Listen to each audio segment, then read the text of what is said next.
अस्सलामुअलैकुम viewers, welcome to all of you on my YouTube channel Cric Chat. मैं उम्मीद करता हूं आप सब खैरियत से होंगे। व्यूवर्स, पाकिस्तान ने वेस्ट इंडीज़ के अगेंस्ट 2 टेस्ट मैचेस की सीरीज़ के लिए अपना 15 रुकनी स्क्वाड जो है आज अनाउंस कर दिया है। और सबसे जो शॉकिंग न्यूज़ है वो ये है कि इस स्क्वाड में जो है 7 चेंजिंग्स की गई हैं, यानी कि वो टीम जो साउथ अफ्रीका टेस्ट मैच खेलने के लिए गई थी और जो टीम वेस्ट इंडीज़ के अगेंस्ट टेस्ट मैच खेलने जा रही है, इनके दरमियान 7 जो है ना तब्दीलियां की गई हैं, यानी कि 7 प्लेयर्स जो हैं उनको साइडलाइन किया गया है। सही नहीं बोला गया।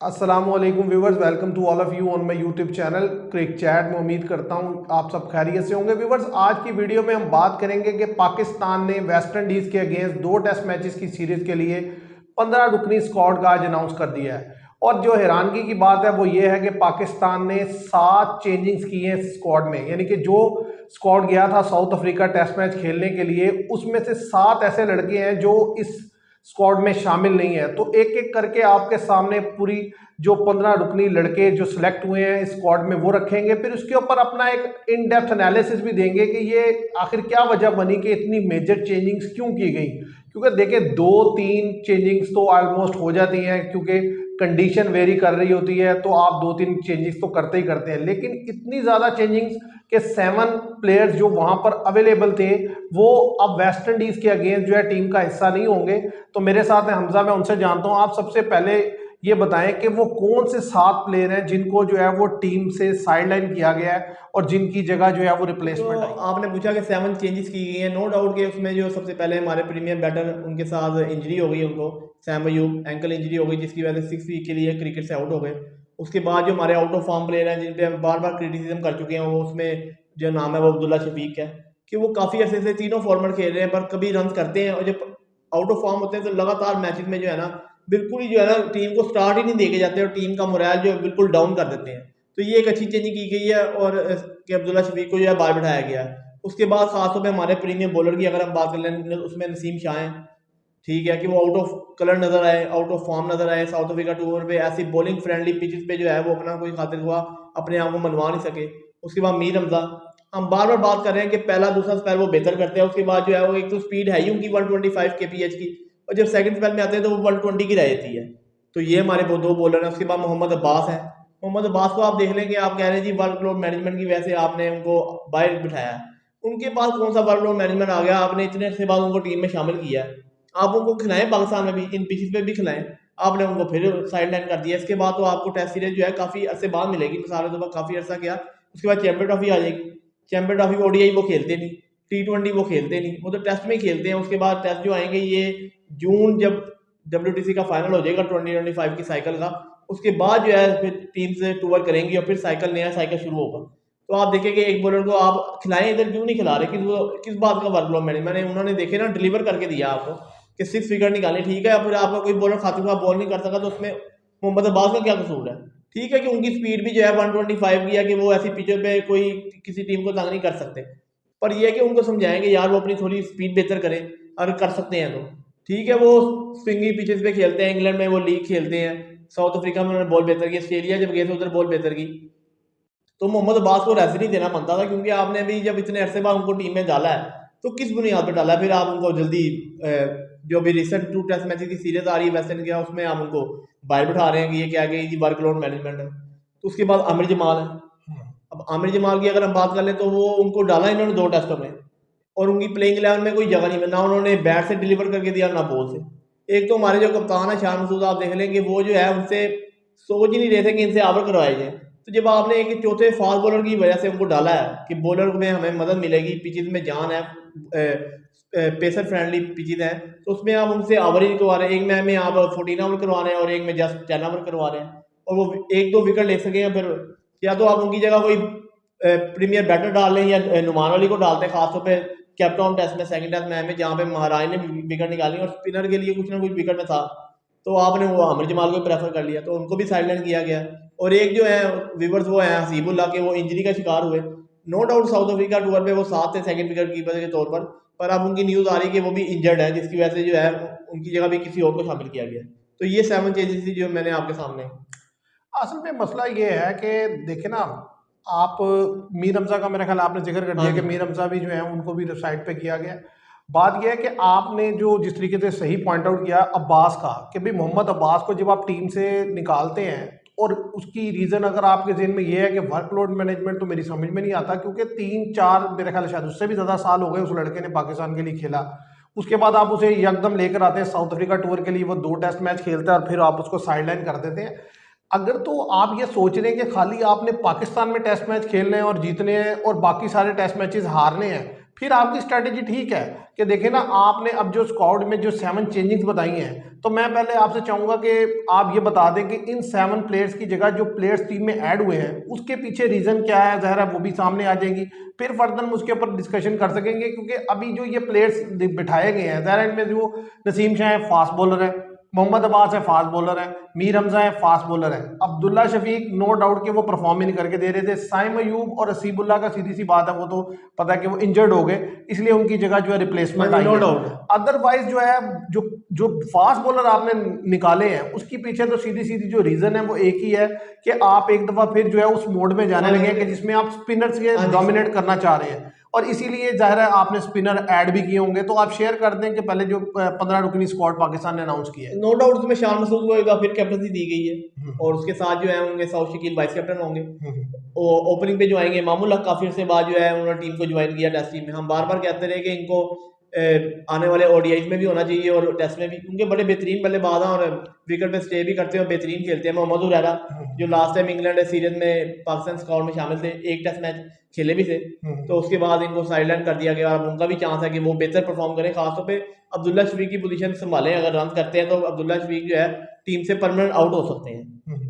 तो उसके बाद जो उसमें बाबर आजम है, कामरान गुलाम है, सलमान अली आगा है, तो ये हमारे बैटर्स हो गए। मोहम्मद रिजवान है और सेकंड विकेट कीपर के तौर पर रोहेल नज़ीर को लिया गया सीबुल्ला की जगह, वही बेहतरीन बल्लेबाज है, यंगस्टर है, अभी खेले तो कुछ ऐसा नहीं पर लीग डिफरेंट खेलते हैं, हमारे चैंपियन कप खेलते हैं, कायद आजम ट्रॉफी खेलते हैं। उसके बाद बॉलिंग की फास्ट बॉलिंग की अगर हम बात कर लें तो उसमें जस्ट जो हमें 2 बॉलर नजर आते हैं उसमें मोहम्मद अली है और खुरम शहजाद है।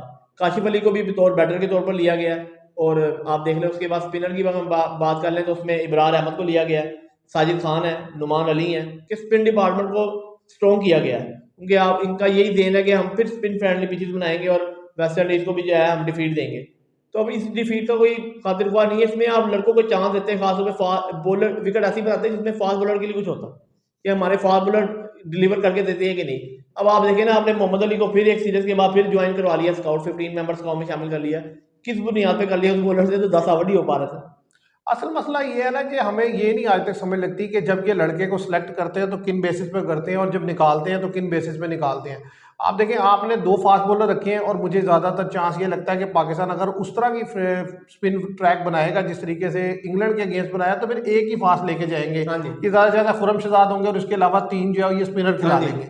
लेकिन मसला ये है कि जो प्रॉब्लम आने वाली है पाकिस्तान को वो ये है कि आपने खाली तो या तो अपने मुल्क में सीरीज खेलनी हो, उसके अलावा टेस्ट मैचेस ना खेलने हो, फिर तो चले ठीक है आप अपने मुल्क में खेलें, स्पिन ट्रैक बनाएं और जीतें। लेकिन अगर आप WTC साइकिल का हिस्सा हैं और आप क्या मतलब ये सोच रहे हैं कि नेक्स्ट टाइम भी मतलब आगे भी आपने नहीं आना, यानी कि WTC के आगे भी जो टॉप 2 टीम्स हैं आपका उसमें जाने का कोई इरादा मुझे लगता नहीं है, क्योंकि जो आपकी स्ट्रेटेजी है, देखिए आप स्पिन ट्रैक बना रहे हैं, यहाँ पे स्पिनर से खेल रहे हैं, फिर डोमेस्टिक में आप कम से कम इतनी अच्छी पिचेस बनाएंगे जिसमें फास्ट बॉलर आप प्रोड्यूस कर सकें, क्योंकि जब तक आपका पेस अटैक टेस्ट मैच के लिए अच्छा नहीं होगा तो आप इंग्लैंड में, ऑस्ट्रेलिया में, न्यूजीलैंड में, साउथ अफ्रीका में, इवन वेस्ट इंडीज में कैसे जीतेंगे, बेबस नजर आएंगे। हमने लास्ट टाइम जो वेस्ट इंडीज खेला था 1-1 से बराबर हो गया था।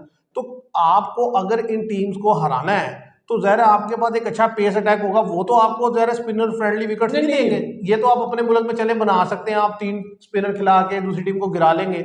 लेकिन मैं आपको ये भी बात बताऊं कि वेस्ट इंडीज की टीम नई जरूर है लेकिन काफी नए यंगस्टर्स ऐसे आए हैं जिन्होंने प्रीवियसली ओडीआई में बड़ा अच्छा परफॉर्म किया है, टेस्ट में बेहतर खेलते और दूसरी चीज ये है कि उनके पास भी स्पिनर जो है वो हल्के नहीं है, बेहतर उनके पास अच्छे स्पिनर हैं। वो हिसाब नहीं है कि जो इंग्लैंड का हिसाब था कि भाई इंग्लैंड के पास उस तरीके का क्वालिटी स्पिनर नहीं थे, इनके पास स्पिनर अच्छे हैं। तो ये स्पिन ट्रैक पे भी आपके लिए इतना इजी नहीं होगा। तो जैसे आपने कहा था ना कि असल चीज ये है कि इस सीरीज का कोई खातिर का तो इम्पैक्ट नहीं है, तो इसमें असल चीज ये है कि आप चांस दें। मैं ये समझता हूँ कि इसमें जो है रुहेल नजीर जो विकेट कीपर है उनको चांस मिलना चाहिए हाँ मोहम्मद जी। रिजवान की जगह।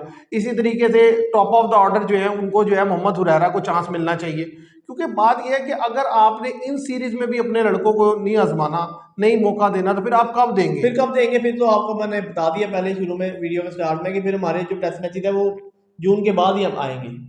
नहीं, और सबसे बड़ी बात यह है कि चलिए ये तो आपके मुल्क में है, और जिस तरीके से 3 सीरीज आपने मुल्क में खेलनी होती है, 3 अवे खेलनी होती है, तो ये 3 सीरीज के लिए तो चले आप प्लान बना लिया आपने कि हम जो है इन स्पिनर से हैंडल किया करेंगे जो भी टीम आएगी।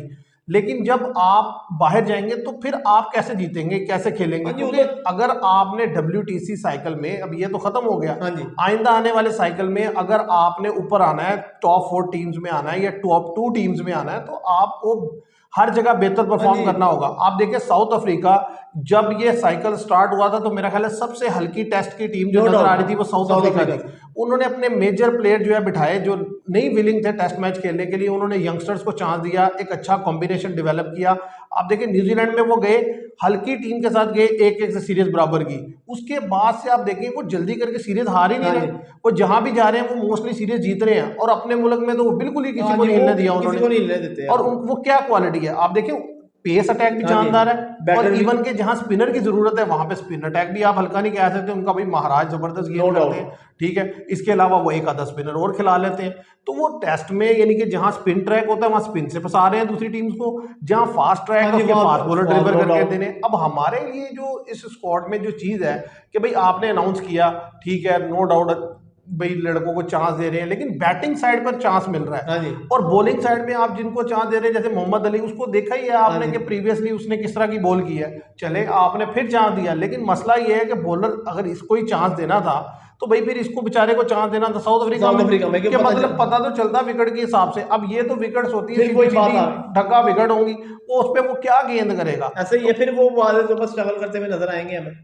तो पाकिस्तान को सबसे पहले मैं ये समझता हूँ ये टेस्ट मैच में जो भी आप मतलब प्लानिंग से आ रहे हैं, साफ जो क्लियर कट प्लानिंग है वो स्पिनर की हाँ जी, प्लानिंग है, तो आप ठीक है इस पर काम करें, आप मैच जीते, लेकिन आइंदा आने वाले WTC के लिए आपको बैकअप के तौर पर फास्ट हाँ बॉलर जी, लाने होंगे, लाने होंगे। फास्ट बॉलर्स को खिलाना होगा अगर आपने आगे आना है। अगर आपकी सोच सिर्फ इतनी लिमिटेड है कि भाई ठीक है पाकिस्तान में हम खेलें और पाकिस्तान की सीरीज जो है वो हम जीत लें, तो मैं ये समझता हूँ कि इतना इजी यहाँ पर भी हाँ जी, जीतना नहीं हाँ होगा, जी, खासतौर पर जब आप श्रीलंका से अगर टकराते हैं हाँ जी, पाकिस्तान में और वो भी स्पिन ट्रैक तब आप देते हैं, तो आपको इसलिए क्या लगता मुश्किल है, होगा आपको क्या लगता है आप श्रीलंका जो है वो के स्पिनर्स आप खेल लेंगे? नहीं नहीं, नो डाउट हमें मुश्किल होता है। हम तो हमारे बैटर सलमान अली, अगर आप देखिए साउथ अफ्रीका में आखिरी टेस्ट में दोनों इनिंग्स में कशम राज से आउट हुए, तो वो वाले तो बस स्ट्रगल करते हुए नजर आते हैं। ठीक है, वो इंग्लैंड के पास उस क्वालिटी के स्पिनर नहीं थे, फिर इंग्लैंड के पास स्पिनर की छोटे छोटे बाल वो खुद विकेट थ्रो करते थे, सबसे बड़ी प्रॉब्लम ये थी।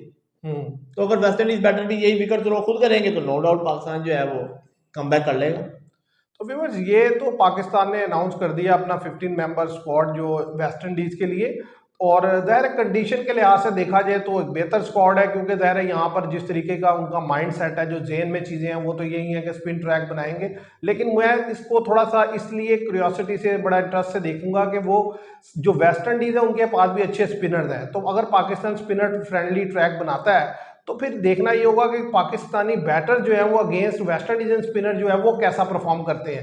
क्योंकि देखिए आगे चैंपियन ट्रॉफी भी आ रही है, तो चैंपियन ट्रॉफी में भी क्या आप जो ओडीआई के लिए जो विकेट्स देंगे वो बिल्कुल स्पिनर फ्रेंडली देंगे या बैटिंग पिचेस देंगे, तो काफ़ी सारी चीज़ें हैं जो देख पता चल जाएगी, क्लैरिटी आती जाएगी वक्त के साथ साथ। तो मैं उम्मीद करता हूँ आपको ये वीडियो पसंद आएगी। वीडियो पसंद आए तो इसे लाइक और शेयर कीजिएगा और चैनल को सब्सक्राइब कीजिएगा। Thank you very much.